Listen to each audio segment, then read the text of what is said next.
জিম্বাবুয়ের বিপক্ষে ৫ ম্যাচের টি-২০ সিরিজের চট্টগ্রাম পর্বের খেলা শেষ। টানা ৩ ম্যাচ জিতে এরই মধ্যে সিরিজ নিশ্চিত করেছে বাংলাদেশ।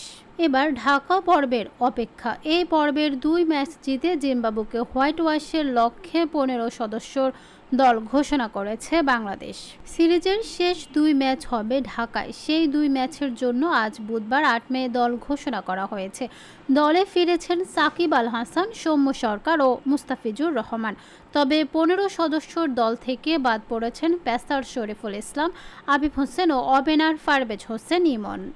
জিম্বাবুয়ের বিপক্ষে বাকি ২ ম্যাচের স্কোয়াড: নাজমুল হোসেন শান্ত অধিনায়ক, লিটন কুমার দাস, তানজিদ হাসান তামিম, সাকিব আল হাসান, তাওহিদ হৃদয়, মাহমুদুল্লাহ রিয়াদ, জাকের আলী অনিক, শেখ মেহেদী হাসান, রিশাদ হোসেন, তাসকিন আহমেদ, মুস্তাফিজুর রহমান, তানজিন সাকিব, সৌম্য সরকার, তানভীর ইসলাম ও সাইফুদ্দিন।